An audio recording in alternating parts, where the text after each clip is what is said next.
Welcome back. വിന്ററൊക്കെ കഴിഞ്ഞ് summer തുടങ്ങിയിട്ട് ദിവസങ്ങൾ കുറേയായി. പക്ഷെ 3 ദിവസമായിട്ടുള്ള ചുട്ടു പൊള്ളലാണ് എനിക്ക് റിയലൈസ് ആയത് ഫൈനലി സമ്മർ ഈസ് ഹിയർ എന്നുള്ളത്. അപ്പോൾ ഇന്നലെ രാത്രി അടുത്തുള്ള സൊസൈറ്റിയിൽ പ്രോഗ്രാം നടക്കുമ്പോൾ ഒടുക്കത്ത സൗണ്ട് ആയതുകൊണ്ട് ഉറക്കം വരുന്നുണ്ടായിരുന്നില്ല എനിക്ക്. അപ്പോൾ ഞാൻ കുറച്ച് സീരീസൊക്കെ കണ്ട് ഉറങ്ങാൻ കുറച്ച് ലേറ്റായി. പ്രോഗ്രാം കഴിയണ വരെ ഞാൻ എണീറ്റിരുന്ന്. അതുകൊണ്ട് രാവിലെ എനിക്ക് ഇന്ന് ഇച്ചിരി ലേറ്റായി. 6 മണിക്കാണ് ഞാൻ എണീറ്റതിട്ടാ. അപ്പോൾ രാവിലത്തെ എൻ്റെ എപ്പോഴും ഉള്ള അതേ റൂട്ടീനായിരുന്നു. കുളിക്കുക, വിളക്കെത്തിക്കുക, അതിനുശേഷം ഞാൻ എൻ്റെ ബ്രേക്ക്ഫാസ്റ്റ് കഴിക്കാൻ വരെ. അതെ, ഇതുപോലെയാണ് സാധാരണ ഞാൻ എൻ്റെ ഓവർനൈറ്റ് ഓട്ട്മീൽ ഉണ്ടാക്കാറ്. പക്ഷേ ഇന്ന് എനിക്ക് എന്തോ കാടിവെള്ളം സ്പെഷ്യലായിട്ടുള്ള ഓവർനൈറ്റ് ഓട്ട്മീൽ ഉണ്ടാക്കാനാണ് തോന്നിയത്. എന്ന് വെച്ചാൽ ഇൻഗ്രീഡിയൻസ് കുറച്ച് അങ്ങോട്ട് ഇങ്ങോട്ട് ആക്കിയതിൻ്റെ കൺസിസ്റ്റൻസി അങ്ങനെ ആയിപ്പോയത്. ബ്ലൂബെറീസ് ഞാൻ കോൺസ്റ്റൻ്റ് ആയിട്ട് ഇടാറുണ്ട്. കുറേ അങ്ങോട്ട് ഇട്ടില്ലെങ്കിലും ഇത് കാരണമാണ് കുറച്ചത് കഴിക്കാനായിട്ട് പറ്റണത് കേട്ടോ. ബിക്കോസ് ഹെൽത്തി ഫുഡ് നമ്മൾ ബോറിങ് ആക്കേണ്ട ആവശ്യമില്ല. നമ്മളാണ് ട്രിക്ക് കണ്ടുപിടിക്കാനായിട്ട് എങ്ങനെ അതിനെ നമുക്ക് സാധാക്കി കഴിക്കാമെന്നുള്ളത്. അപ്പോൾ ചില സമയത്ത് 5 10 എങ്ങനെയാണെന്ന് വെച്ച് കഴിഞ്ഞാൽ ഇട്ട് കഴിക്കാം. പക്ഷേ യെസ്, അപ്പോൾ ഇന്ന് ഇതാണ് എൻ്റെ ഓവർനൈറ്റ് ഓട്ട്മീലിൻ്റെ രൂപം. ഇനി തിരുമോന്ന കണ്ടില്ലാതെ വേണ്ട. ഹലോ, അപ്പോൾ നമ്മളിന്ന് സീസൺ റീസെറ്റ് ചെയ്യാൻ പോകണം. എന്ന് വെച്ചാൽ വിൻ്ററിൻ്റെ സകല സാധനങ്ങളും വച്ചിട്ടേ ഇപ്പം സമ്മർ സാധനങ്ങൾ വെക്കാൻ ഇടവില്ല. ഞാൻ തേരാപ്പാര ഇട്ട് വച്ചേക്കാണ്. അപ്പോൾ വിൻ്റർ സാധനങ്ങളൊക്കെ നമുക്ക് എടുത്ത് മാറ്റണം. എന്നിട്ട് സമ്മർ സാധനങ്ങളൊക്കെ നമുക്ക് സെറ്റ് ആക്കണം. അപ്പോൾ അതിന് മുമ്പുള്ള ഫ്യൂലാണ് ഞാൻ ഈ കയറ്റിക്കൊണ്ടിരിക്കണത്. ബിക്കോസ് നമുക്ക് അത്യാവശ്യം ജോലിയുണ്ട്. അതിന് മുമ്പ് നല്ല എനർജി വേണം. കുറേ നേരത്തേക്ക് വിശക്കാണ്ടിരിക്കണം. ഒരു perfect low calorie high protein ആയിട്ടുള്ള ബ്രേക്ക്ഫാസ്റ്റ് ഞാൻ കഴിച്ചു. എനിക്ക് നല്ല എനർജി കിട്ടിയിട്ട് ഇനി നമുക്ക് അടിപൊളിയായിട്ട് വർക്ക് ചെയ്യാം. അപ്പോൾ ആദ്യം തന്നെ ഞാൻ ഹെന്ന അപ്ലൈ ചെയ്യാമെന്ന് വിചാരിച്ചു. ബിക്കോസ് ഹെന്ന അപ്ലൈ ചെയ്തിട്ട് കുറേ നേരം വയ്ക്കണമല്ലോ എന്തായാലും. അപ്പോൾ അത്രയും നേരം കൊണ്ട് എനിക്ക് എന്നെ ജോലി ചെയ്ത് തീർക്കാനും പറ്റും. കാരണം ഞാൻ 2 to 3 to 4 മണിക്കൂർ വരെയും ഹെന്ന വയ്ക്കാറുള്ളതാണ് കേട്ടോ. അപ്പോൾ ഈ നട്ട് ഹാബിറ്റിൻ്റെ ഈ റെഡി ടു യൂസ് ഹെന്ന ഞാൻ തണുപ്പ് തുടങ്ങണ ആ ഒരു സമയത്ത് മേടിച്ചിരുന്നതായിരുന്നു കേട്ടോ. അതുകൊണ്ട് എനിക്ക് ആ സമയത്ത് യൂസ് ചെയ്യാൻ പറ്റില്ല. കാരണം നീരിറക്കത്തിൻ്റെ സംഭവം വരുമല്ലോ അതുകൊണ്ട്. പക്ഷേ ഇപ്പോൾ ഫൈനലി ഞാൻ ഇത് യൂസ് ചെയ്യാൻ പോകുന്നത്. ഞാനൊരു 4 എണ്ണത്തിൻ്റെ പാക്ക് മേടിച്ചിട്ടുണ്ടായിരുന്നു. ഒരുമിച്ച് മേടിച്ചപ്പോൾ വില കുറവിന് എനിക്ക് കിട്ടിയിട്ടുണ്ടായിരുന്നു കേട്ടോ. പക്ഷേ ഇതിനകത്ത് പതുക്കെ എന്തോ സ്മെല്ല് വരണുണ്ടായിരുന്നു. കേടായിട്ടില്ല, പക്ഷേ എന്ന് പറഞ്ഞു കഴിഞ്ഞാൽ അങ്ങറ്റം വച്ചിട്ടുള്ള രീതിയിൽ ഞാൻ അന്ന് തന്നെ അത് ഫ്രിഡ്ജിലെടുത്ത് വെച്ചാൽ മതിയായിരുന്നു. ഞാൻ അത്രയും കാര്യമാക്കിയില്ല. പക്ഷേ സാരില്ല, എന്തായാലും ഞാൻ അത് യൂസ് ചെയ്യാണ് കേട്ടോ. ആൻഡ് യെസ്, അപ്പോൾ ആദ്യം തന്നെ ഞാൻ മുടിയെ നന്നായിട്ട് ചീകി കൊടുക്കുകയാണ്. എന്നിട്ടാണ് ഞാൻ ഇതിനെ യൂസ് ചെയ്യണം. അതൊരു മസ്റ്റ് സംഭവമാണ്. കാരണം ഹെന്ന അല്ലെങ്കിൽ തന്നെ കുറച്ച് ഡ്രൈ ആയിട്ടുള്ള ഒരു സംഭവം. നമ്മുടെ മുടിയെ ഡ്രൈ ആക്കുന്ന ഒരു സംഭവമാണ്.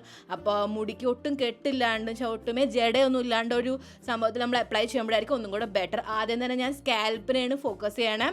കാരണം സ്കാൽപ്പ് എപ്പം മൂലമാണ് ഞാൻ ഫോക്കസ് ചെയ്ത് തുടങ്ങിക്കണം. എൻ്റെ ഹെയറിൻ്റെ ഓവറോൾ ക്വാളിറ്റി ആണ് അമേസിങ് ആയിട്ടുണ്ട്. കുറേ നാൾക്ക് ശേഷം ഹെന്ന അപ്ലൈ ചെയ്തപ്പോൾ ഒരു ഫീല് നെക്സ്റ്റ് ലെവലായിരുന്നു. പക്ഷേ ഇതുമേന്ന് എൻ്റെ ആ ഒരു സ്മെല്ല് കാരണം എൻ്റെ മൂഡ് ഇടയ്ക്കിടയ്ക്ക് ഓഫ് ആവുന്നുണ്ട്. ഞാൻ എപ്പോഴും ഹോം മെയ്ഡ് ആയിട്ടുള്ള ഹെന്ന മാസ്ക് തന്നെയായിരുന്നു യൂസ് ചെയ്തിരുന്നത്. പക്ഷേ ഇതൊന്ന് ട്രൈ ചെയ്തപ്പോൾ പിന്നെ ഇത് തന്നെയാണ് ഞാൻ യൂസ് ചെയ്തുകൊണ്ടിരിക്കുന്നത് കേട്ടോ. ആക്ച്വലി എനിക്ക് ഭയങ്കര ഇഷ്ടമാണ് ഹോം മെയ്ഡ് ആയിട്ടുള്ള. ഞാൻ കുറേ നാളായിട്ട് അത് യൂസ് ചെയ്തിട്ടില്ല. നമുക്ക് വേഗം തന്നെ അത് ഉണ്ടാക്കി യൂസ് ചെയ്യാം കേട്ടോ. ഞാൻ ശരിക്കും അത് മിസ് ചെയ്യണുണ്ട്. അതിൻ്റെ ഫീല് നെക്സ്റ്റ് ലെവലാണ്. ചീഞ്ചട്ടിയിൽ ഉണ്ടാക്കി ആ നിറമൊക്കെ മാറി. യെസ്, എന്തായാലും നമുക്ക് വേഗം തന്നെ അത് ഉണ്ടാക്കി യൂസ് ചെയ്യാം കേട്ടോ. ഓക്കെ, അപ്പോൾ ഇവിടെ ഞാൻ ഹെന്ന കംപ്ലീറ്റ്ലി അപ്ലൈ ചെയ്തിട്ടുണ്ട്. ഗ്ലൗസ് ഇട്ടിരുന്നു ഒബ്വിയസ്ലി. ആൻഡ് ദെൻ ഞാനൊരു ഷവർ ക്യാപ്പ് യൂസ് ചെയ്ത് തന്നെ നന്നായിട്ട് കവർ ചെയ്ത് വെക്കുകയാണ്. അത് വളരെ ഇമ്പോർട്ടൻ്റ് ആണ്. പോരാണ്ട് ഇപ്പോൾ ചൂടും കൂടെ അല്ലേ, അപ്പോൾ വളരെ ഹെയറിനെ ഡ്രൈ ആക്കുകയും ചെയ്യും. അപ്പോൾ കവർ ചെയ്ത് കഴിഞ്ഞാൽ ആ ഒരു നനവ് നിൽക്കും. പക്ഷേ സ്റ്റീമില്ല, അത് കിട്ടിക്കൊണ്ടിരിക്കും. അപ്പോൾ മുടിയിലേക്ക് നന്നായിട്ട് അത് പെനട്രേറ്റ് ആകും. അപ്പോൾ കുറച്ചിങ്ങനെ സ്റ്റെയിൻ പറ്റിയിട്ടുണ്ടായിരുന്നു. ഞാൻ മൈസലർ വാട്ടർ വെച്ചിട്ട് ഇവിടെ ക്ലീൻ ചെയ്യാം. പണ്ടൊന്നും ഞാൻ ക്ലീൻ ചെയ്യാറുണ്ടായിരുന്നില്ല. കാരണം സ്കിന്നുമ്പോൾ ടാനിങ് വരുമ്പോൾ ഈ സ്റ്റെയിൻ കാണൂലായിരുന്നു. പക്ഷേ ഇപ്പോൾ ഞാൻ time to time tan remove ചെയ്യുന്നുണ്ട്. അതുകൊണ്ട് ഈ സ്റ്റെയിൻ കാണുന്നുണ്ടാവും. അപ്പോൾ അതുകൊണ്ട് ഞാൻ നന്നായിട്ട് റിമൂവ് ചെയ്ത് എനിക്ക് വെറുതെ ഞാൻ അടുക്കളയിൽ പോയപ്പോൾ ഈ ഒരു പാക്കറ്റ് കണ്ടപ്പോൾ കൊതി വന്നതാണ് കേട്ടോ. ഈ ഒരു ചക്ക, യെസ്, ജാക്ക് ഫ്രൂട്ടിൻ്റെ പോപ്പ് ചെയ്തിട്ടുള്ളത് വെച്ച് കഴിഞ്ഞാൽ എണ്ണയിലല്ല, പോപ്പ് ചെയ്ത് ഉണ്ടാക്കിയെന്ന് വെച്ചാൽ ഫ്രൈ ചെയ്തേക്കണ ഒരു ബേക്ക്ഡ് രീതിയിൽ ഫ്രൈ ചെയ്തേക്കണം. കുറച്ച് മസാലയൊക്കെ ആയിട്ടുള്ള ആ ഒരു ചിപ്സ് കഴിച്ചപ്പോൾ നല്ല നെക്സ്റ്റ് ലെവൽ ഫീലായിരുന്നു. കാരണം ഓട്ട്മീൽ കഴിച്ചിട്ട് വായുടെ സ്വാദ് പോയി കിടക്കുമായിരുന്നു. ഞാൻ വേറെ രീതിയിലൊരു റെസിപ്പിയാണല്ലോ ട്രൈ ചെയ്തത്. അതുകൊണ്ട് എനിക്ക് അത്ര പിടിച്ചില്ലായിരുന്നു. ഞാൻ വയറ് നിറച്ചു എന്ന് മാത്രം. പക്ഷേ ഈ ചിപ്സ് കഴിച്ചപ്പോൾ എൻ്റെ മൂഡ് വീണ്ടും ഓക്കെ ആയി. കുറേ ദിവസമായിട്ട് ഞാൻ ഈ ഒരു ബ്ലാങ്കറ്റ് കഴുകി വെച്ചേക്കായിരുന്നു. ഇന്നാണ് ഫൈനലി ഞാൻ മടക്കി എടുത്ത് ഇത് വയ്ക്കാൻ പോകണേട്ടോ. അപ്പോൾ കണ്ട എന്തോ ഒരു സ്വെറ്ററും പിന്നെ വീട്ടിലിടുന്ന വിൻ്റർ ആൻഡ് വുളൻ ആയിട്ടുള്ള ഈ ഒരു നൈറ്റ് സൂട്ട്സ് എൻ്റെ അടുത്തുണ്ടായിരുന്നു. സോ അതൊക്കെ എടുത്ത് എനിക്ക് ഇനി ഇത് മാറ്റണം. ഇതിൻ്റെ ഏറ്റവും വലിയ സംഭവം എന്താണെന്ന് വെച്ച് കഴിഞ്ഞാൽ വിൻ്റർ വിയർ ഭയങ്കര സ്ഥലം എടുക്കും. സംഭവം കാണാൻ പൊണ്ണവനായിരിക്കും, പക്ഷെ അത്ര വെയിറ്റ് ഇല്ല സാധനത്തിന്. വളരെ ലൈറ്റ് വെയിറ്റിലായിട്ടുള്ള ക്ലോത്ത്സ് ആണ് ഇതെല്ലാം. പക്ഷെ കുറേ സ്ഥലം എടുക്കും, അതാ പ്രശ്നം. അപ്പോൾ അത്യാവശ്യം ഞാൻ തിക്കിയും തിരികെയും എൻ്റെ അണ്ടർ ബെഡിൽ ഞാൻ നടക്കുന്നുണ്ട്. ഇത് കുറേ നിറച്ച് ഫൈനലി ഫുൾ ഇത് പാക്കാക്കി വെച്ചേക്കാട്ടെ, ശ്വാസം വിടാൻ പോലും സ്ഥലമില്ലാത്ത പോലെ ഞാൻ പാക്കാക്കിയിട്ടുണ്ട്. കൂടുതലാക്കി കഴിഞ്ഞാൽ അത് അടയ്ക്കാൻ പറ്റില്ല. അപ്പോൾ അതുപോലെ രീതിയിൽ ഞാൻ സെറ്റാക്കി. ആൻഡ് ഫൈനലി എൻ്റെ സമ്മർ വിയർ ഞാൻ ഫൈനലി എൻ്റെ കബോർഡിലേക്ക് ഞാൻ വച്ചു. എത്ര ദിവസമായി തരാപാരായിട്ട് ഇവർ കിടക്കുന്നറിയാമോ. ഇപ്പോൾ ഇവർ ഹാപ്പിയാണ്, കുറച്ച് സ്പേസ് ഉണ്ട്, അവിടെ വേറെ ഐറ്റംസ് തുണി കഴുകാൻ ഇട്ടിട്ടുണ്ടല്ലോ, അതൊക്കെ കൊണ്ട് മടക്കി വെക്കുമ്പോൾ അതും പാക്കാവും. ഫൈനലി 2 മണിക്കൂർ കഴിഞ്ഞ് ഈ ഒരു കബോർഡ് ഫുൾ സെറ്റാക്കി അങ്ങോട്ട് എടുക്കാനായിട്ട്. ആൻഡ് സെൽഫ് കെയർ ചെയ്തിട്ട് എനിക്ക് 2 മാസമായി. കാരണം നിങ്ങൾ ഇൻസ്റ്റാഗ്രാമിൽ തന്നെ ഫോളോ ചെയ്യുന്നത് നിങ്ങൾക്ക് അറിയായിരിക്കും, ഞാൻ ഒടുക്കാത്ത തിരക്കിലായിരുന്നു. അപ്പോൾ എനിക്ക് ഒട്ടുമേ സെൽഫ് കെയർ ചെയ്യാൻ സമയം കിട്ടിയിട്ടില്ല. Self care in the sense ഞാൻ സ്കിൻ കെയർ ചെയ്യുമായിരുന്നു, കാരണം അത് പെട്ടെന്ന് എനിക്ക് ചെയ്ത് തീർക്കാം. എൻ്റെ ആ ഒരു എന്താ പറയുക റൂട്ടീനാണ്, ഡെയിലി റൂട്ടീനാണല്ലോ. പക്ഷേ full body care, specially pedicure എന്നൊക്കെ പിന്നെ പറയേണ്ട മറന്നേ പൊക്കോ. എൻ്റെ കാല് കണ്ടപ്പോൾ തന്നെ നിങ്ങൾക്ക് മനസ്സിലായിട്ടുണ്ടാവും. അപ്പോൾ നന്നായിട്ട് ഞാൻ നെയിൽ പോളിഷ് റിമൂവ് ചെയ്ത് ഏതോ ഒരു കാലത്ത് അപ്ലൈ ചെയ്തായിരുന്നു. എന്നിട്ട് ഞാൻ നെയിൽസ് കട്ട് ചെയ്യാന്നുള്ള ഒരു ഐഡിയയിലായിരുന്നു കേട്ടോ. സോ ദാറ്റ് കുളിച്ച് കഴിയുമ്പോഴത്തേക്ക് നെയിൽസ് ഒക്കെ സോഫ്റ്റ് ആവുമല്ലോ. അപ്പോൾ 2.5-3 മണിക്കൂർ എങ്ങാണ്ട് ഞാൻ ഹെന്ന വെച്ചിട്ടുണ്ടായിരുന്നു. എന്നിട്ടാണ് ഞാൻ വാഷ് ചെയ്യണത് കേട്ടോ.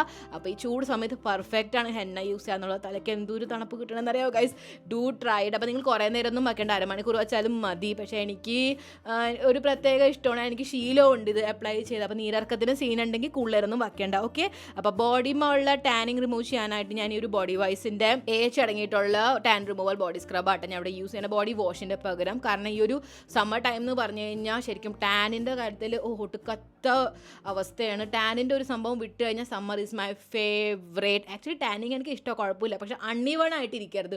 ഫുൾ ബോഡിയിൽ ഒറ്റ രീതിയിൽ ടാൻ ആയി കഴിഞ്ഞാൽ ഐ വിൽ ലവ് ഇറ്റ്, സത്യം പറയാം. ഓക്കെ, അപ്പോൾ ഈ ഒരു ടാൻ റിമൂവ് ചെയ്തുകൊണ്ടിരിക്കണം നമ്മൾ ടൈം ടു ടൈം, അത് വളരെ ഇമ്പോർട്ടൻ്റ് ആണ്. ആൻഡ് ഫേസിന് വേണ്ടി ഞാൻ എൻ്റെ ഓൾ ടൈം ഫേവറേറ്റ് ആയിട്ടുള്ള ടാൻ റിമൂവ് ആക്കാനായിട്ട് ഈ ഒരു ഹിമാലയയുടെ ഓറഞ്ച് ഫേസ് വാഷ് ആണ്. ഞാൻ എത്ര കൊല്ലമായി ഗൈസ് ഞാൻ ഇത് യൂസ് ചെയ്യാന്ന് വെച്ച് കഴിഞ്ഞാൽ ടാനിങ് മാറ്റാനായിട്ട് ഞാൻ ഇത് എപ്പോഴും യൂസ് ചെയ്യാറുള്ള, എല്ലാവർക്കും റെക്കമെൻഡ് ചെയ്യാറുള്ളതാണ്, എൻ്റെ ഫ്രണ്ട്സിനൊക്കെ.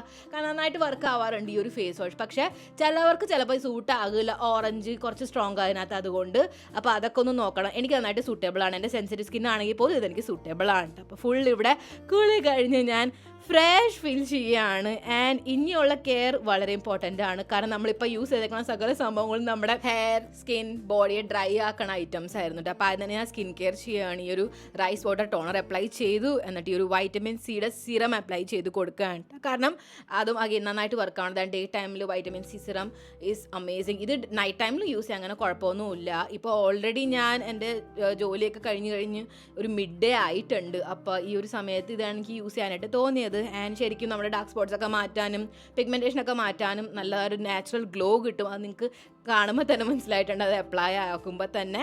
യെസ്, എന്നിട്ട് ഞാൻ ഈ ഒരു SPF അടങ്ങിയിട്ടുള്ള ഈ ഒരു മോയ്സ്ചറൈസറാണ് കേട്ടോ യൂസ് ചെയ്യണത്. ഇതിനകത്ത് 30 മാത്രമേ ഉള്ളൂ, SPF 30 മാത്രമേ ഉള്ളൂ. ബട്ട് സ്റ്റിൽ ഞാൻ വീട്ടിൽ തന്നെയാണ് ഇനി ഇരിക്കാൻ പോണത് ഇന്നത്തെ ദിവസം. അപ്പോൾ അതുകൊണ്ട് ഞാൻ ഇത് തന്നെയാണ് അപ്ലൈ ചെയ്തത്. And look at the gloss. Yes, അപ്പോൾ സ്കിൻ കെയർ ഇവിടെ കംപ്ലീറ്റ് ആയിട്ടുണ്ട്. ആൻഡ് ലിപ്സിൽ ഞാൻ ഈ ഒരു SPF 50 അടങ്ങിയിട്ടുള്ള ലിപ് ബാം അപ്ലൈ ചെയ്യണം. ഇതൊരു ടിൻറ്റഡ് ലിപ് ബാമാണ്. ഡേ ടൈം ആയതുകൊണ്ട് ഗുഡ് ടു ഗോ. കുറച്ച് ആ ഒരു എന്താ പറയുക ഫ്രഷ് ലുക്കും കിട്ടും, at the same time sun പ്രൊട്ടക്ഷനും കിട്ടണതാണ്. ഇനി ബോഡി കെയർ നമുക്ക് മറക്കാൻ പറ്റില്ല. അപ്പോൾ കുളിച്ചിറങ്ങിയപ്പോൾ തന്നെ ഇൻസ്റ്റാഗ്രാമിൽ കുറേ കണ്ടിരുന്നു ഞാൻ ഈ ഒരു ആലംൻ്റെ റോൾ ഓൺ. എനിക്ക് എവിടെ നിന്ന് നോക്കിയിട്ട് കിട്ടണ്ടായിരുന്നില്ല. ഫൈനലി ഞാനിത് മേടിച്ച് യൂസ് ചെയ്തു. I am very happy. എന്നിട്ട് നെയിൽസ് തന്നെ സോഫ്റ്റ് ആയിട്ട് ഇരിക്കുകയായിരുന്നല്ലോ കുളിച്ച് കഴിഞ്ഞതുകൊണ്ട്. അപ്പോൾ വേഗം തന്നെ അതിനെ കട്ട് ചെയ്തതിന് ശേഷം SPF 50 അടങ്ങിയിട്ടുള്ള ഈ ഒരു പുതിയ ബോഡി ലോഷൻ ഞാൻ യൂസ് ചെയ്യട്ടെ. ബിക്കോസ് ഈ ഒരു ബോഡി ലോഷൻ SPF 50 ഓക്കെ സൺസ്ക്രീനിൽ നിന്ന് പ്രൊട്ടക്ഷൻ ഉണ്ട്, at the same time tan remove ചെയ്യാനായിട്ട് ഹെൽപ്പ് ചെയ്യുന്നതും കൂടെയാണ് പറഞ്ഞേക്കണേ. എനിക്കറിയില്ല, കാരണം ഈ ടാനിങ് റിമൂവ് ചെയ്യാന്നുള്ളൊരു പ്രോസസ്സ് എന്ന് പറഞ്ഞു കഴിഞ്ഞാൽ നമ്മൾ റെഗുലർലി അതിനെ കെയർ ചെയ്യുമ്പോഴാണ് നമുക്ക് വല്ലതും കാണാനായിട്ട് പറ്റുക. But yes, this body lotion is really good. കാരണം നല്ലൊരു ഗ്ലോ കിട്ടുന്നുണ്ട് സ്കിന്ന്. നന്നായിട്ട് സ്കിന്നെ മോയ്സ്ചറൈസ് ചെയ്യുന്നുണ്ട്, അത് വളരെ ഇമ്പോർട്ടൻ്റ് ആണ്. കാരണം സമ്മർ ആണെന്ന് പറഞ്ഞിട്ട് കാര്യമില്ല, ഹാർഡ് വാട്ടർ കാരണം എൻ്റെ സ്കിൻ ഡ്രൈ ആവും, ഒട്ടുക്കത്ത ഡ്രൈ ആവും ഇൻഫാക്ട്. അതുകൊണ്ട് ഈ ഒരു ലോഷൻ മാത്രം അപ്ലൈ ചെയ്യുമ്പോൾ പോലും എൻ്റെ സ്കിൻ നന്നായിട്ട് മോയ്സ്ചറൈസ് ഹൈഡ്രേറ്റ് ആവുന്നുണ്ട്, അറ്റ് ദ സെയിം ടൈം നല്ല സൺ പ്രൊട്ടക്ഷനും കിട്ടണുണ്ട്. ബോഡി സ്കിൻ്റെ കാര്യമായി അതവിടെ ഇനി അടങ്ങിയിരുന്നോളൂ. ഇനി നമുക്ക് മുടിയുടെ കാര്യം നോക്കാം. കാരണം മുടിമ എന്നെയാണ് ഫൈനലി അപ്ലൈ ചെയ്തേക്കണം. മുടി ഒടുക്കാത്ത ഡ്രൈ ആയിട്ടുള്ള അവസ്ഥയിലാണ്. കാരണം നമ്മൾ ഓയിലിംഗ് ഒന്നും ചെയ്യാണ്ടാണല്ലോ ഹെന്ന അപ്ലൈ ചെയ്തേക്കണം. ഒബ്വിയസ്ലി ഓയിൽ അപ്ലൈ ചെയ്തിട്ട് ഹെന്ന അപ്ലൈ ചെയ്യാനും പാടില്ല. ഹെന്ന ഒട്ടുമേ മുടിമ പിടിക്കില്ല. അപ്പം ഞാൻ ഇവിടെ കുറച്ച് ഹോഹോബ ഓയിലിൻ്റെ ഒരു 4 to 5 ഡ്രോപ്സ് നന്നായിട്ട് ലെങ്ത്തിലേക്ക് അപ്ലൈ ചെയ്ത് കൊടുക്കുകയാണ്. ആൻഡ് ഇങ്ങനെ അപ്ലൈ ചെയ്യുമ്പോൾ നിങ്ങൾക്ക് തോന്നുന്നുണ്ടാവും ഞാൻ സ്കാൽപ്പിൽ അപ്ലൈ ചെയ്യുന്നത്. പക്ഷേ എല്ലാ മുകളിലത്തെ മുടിയുടെ ഭാഗങ്ങളിൽ അപ്ലൈ ചെയ്തിട്ട് അങ്ങടെ അതിനെ വിട്ട് കൊടുക്കുകയാണ്. ജസ്റ്റ് ഒന്ന് ക്ലിപ്പ് ചെയ്ത് കൊടുക്കും സ്വയമായിട്ട് ബാക്കിയുള്ള ജോലികളും കൂടെ ചെയ്യാനായിട്ട്. ഈ ഒരു നേരം കൊണ്ട് എൻ്റെ അമ്മ എനിക്ക് വയ്യ ഗൈസ്, അത്രയ്ക്ക് ചൂട് പിടിച്ചിട്ട് എനിക്ക് വളരെ ദാഹമായിരുന്നു. അപ്പം എനിക്ക് ദാഹിക്കണതിൻ്റെ ഒപ്പം തന്നെ കുറച്ച് വയറും കൂടെ നിറഞ്ഞാൽ കൊള്ളാമെന്നുണ്ട്. കാരണം വിശക്കണമുണ്ട്, ഹെവി കഴിക്കാനും തോന്നണില്ല, അറ്റ് ദ സെയിം ടൈം ദാഹം മാറണം. അപ്പം ഞാൻ ബെഡ്ഷീറ്റ് ഇവിടെ ചേഞ്ച് ചെയ്യാൻ കേട്ടോ ഫൈനലി. കാരണം ഡാർക്ക് കളറായിരുന്നു ഞാൻ വിൻ്റർ ടൈമിൽ ഫുൾ ഇട്ടിരുന്നത്. ആൻഡ് ഈ ഒരു ലൈറ്റ് ഗ്രീൻ എന്ന് വെച്ചാൽ സേജ് ഗ്രീനിൻ്റെ ഈ ഒരു ബെഡ്ഷീറ്റ് വിരിച്ചപ്പോൾ തന്നെ ഒരു സുഖവും സമാധാനവും. അതേ സെയിം കളറിൻ്റെ ഈ ഒരു ബ്ലാങ്കറ്റ് കൂടെ വെച്ചിട്ടുണ്ട്. കാരണം ചിലപ്പോൾ ആ ഒരു പുലർച്ചെ 3 മണിക്ക് തണുക്കാറുണ്ട്. ഓക്കെ, അപ്പോൾ ഇനി നമുക്ക് നമ്മുടെ അടിപൊളിയായിട്ടുള്ള പ്രോട്ടീൻ റിച്ച് ആയിട്ടുള്ള ഒരു ഡ്രിങ്ക് ഉണ്ടാക്കട്ടെ. സോ ഇതാണ് കടലപ്പൊടി. ഇത് വെറുതെ കടലപ്പൊടി ഇല്ല ഗൈസ്. കടലപ്പൊടിനെ നമ്മൾ ഹിന്ദിയിൽ ബേസൻ എന്നാ പറയുക. ആൻഡ് ബേസൻ പോലെ തന്നെ ഒരു സംഭവമാണ് സത്തു. സത്തു എന്ന് പറഞ്ഞാൽ എന്താന്ന് പറഞ്ഞു കഴിഞ്ഞാൽ നമ്മൾ കടലേനെ വെറുതെ പൊടിക്കുകയാണെങ്കിൽ അത് ബേസൻ. സത്തു എന്ന് പറഞ്ഞു കഴിഞ്ഞാൽ നമ്മുടെ കടലേനെ നമ്മൾ റോസ്റ്റ് ചെയ്ത് പൊടിക്കില്ലേ, അതാണ് സത്തു. ആൻഡ് ഇത് റിയലി ഗുഡ് ഫോർ സമ്മർ. നമ്മൾ ഈ സമ്മർ ടൈമിൽ ഇത് കുടിക്കാന്നുള്ളത് പൊളി സാധനമാണ് കേട്ടോ. സ്പെഷ്യലി ഈ ഒരു മോര് കലക്കി കുടിച്ച് കഴിഞ്ഞാൽ പിന്നെ പറയണ്ട. അപ്പോൾ ഒരു 1.5 ടേബിൾ സ്പൂൺ ഞാൻ സത്തു പൗഡർ എടുത്തിട്ടുണ്ട്. അതിലേക്ക് ഞാൻ മോരും ജീര പൗഡർ ആൻഡ് കുറച്ച് ബ്ലാക്ക് സോൾട്ട് മിക്സ് ചെയ്ത് നന്നായിട്ട് ആദ്യം ഞാൻ അതിനെ ഫ്രോത്തും ചെയ്യാൻ മിക്സ് ആക്കി കൊടുത്ത് നന്നായിട്ട് ബ്ലെൻഡ് ചെയ്തു. എന്നിട്ട് ഫുൾ ശ്വാസം അതിലേക്ക് ഒഴിച്ച് കുടിക്കുകയാണ്. എൻ്റെ മുഖത്തുള്ള ആ ഒരു ആശ്വാസം ലെവൽ നിങ്ങൾ കാണുന്നുണ്ടോ ഗൈസ്? യെസ്, അത്രയ്ക്ക് പൊളിയാണ്. കാരണം എന്തൊരു സുഖമെന്ന് അറിയാമോ. കാരണം ചൂട് സമയത്ത് നമുക്ക് അത്ര വിശക്കൂല, എന്നാൽ വല്ലതും കഴിക്കാൻ വേണമല്ലോ. അപ്പോൾ ആ ഒരു സമയത്ത് ഇതൊരു പെർഫെക്റ്റ് ഡ്രിങ്കാണ്. അറ്റ് ദ സെയിം ടൈം നല്ല ന്യൂട്രീഷ്യസ് ആണ്, നമുക്ക് സ്കിന്നിന് നല്ലതാണ്, ഹെയറിന് നല്ലതാണ്, ഓവറോൾ ബോഡിക്ക് തന്നെ വളരെ ഹെൽത്തി ആയിട്ടുള്ളൊരു ഡ്രിങ്കാണ്. So do try this. കാരണം സത്തു പൗഡർ ഈസിലി നിങ്ങൾക്ക് ഓൺലൈനും കിട്ടും. ഞാൻ ലിങ്ക് എന്തായാലും കൊടുത്തേക്കാം. എല്ലാ പ്രോഡക്റ്റ്സ് ഞാൻ ബൈ ഈ വീഡിയോയിൽ കാണിച്ചേക്കണത് ലിങ്ക് കൊടുത്തേക്കാം. അപ്പോൾ ശരി, വീഡിയോ ഇഷ്ടപ്പെട്ടിട്ടുണ്ടെങ്കിൽ വേഗം തന്നെ ലൈക്ക് ചെയ്യുക, സബ്സ്ക്രൈബ് ചെയ്യുക. അപ്പോൾ നെക്സ്റ്റ് വീഡിയോസ് നമുക്ക് വേഗം തന്നെ കാണാം. ചേച്ചേക്കാൻ ഓൾവേസ് റിമെമ്പർ ദാറ്റ് ഐ പർപ്പലി all. Bye-bye. By the way, ഇതുപോലത്തെ വീഡിയോസ് ഇനിയും കാണാനായിട്ട് റൈറ്റ് സൈഡിൽ എൻ്റെ ഫോട്ടോ കാണുന്നില്ല, അത് ക്ലിക്ക് ചെയ്തിട്ട് ചാനലിനെ സബ്സ്ക്രൈബ് ചെയ്യൂ ഗൈസ്. ആൻഡ് ഇതുപോലത്തെ വീഡിയോസ് ഇതിന് മുമ്പ് ഞാൻ പോസ്റ്റ് ആയിട്ടുണ്ട്. ലെഫ്റ്റ് സൈഡിൽ 2 വീഡിയോസ് കാണില്ലേ, ക്ലിക്ക് ചെയ്യൂ, കാണൂ, സന്തോഷിക്കൂ.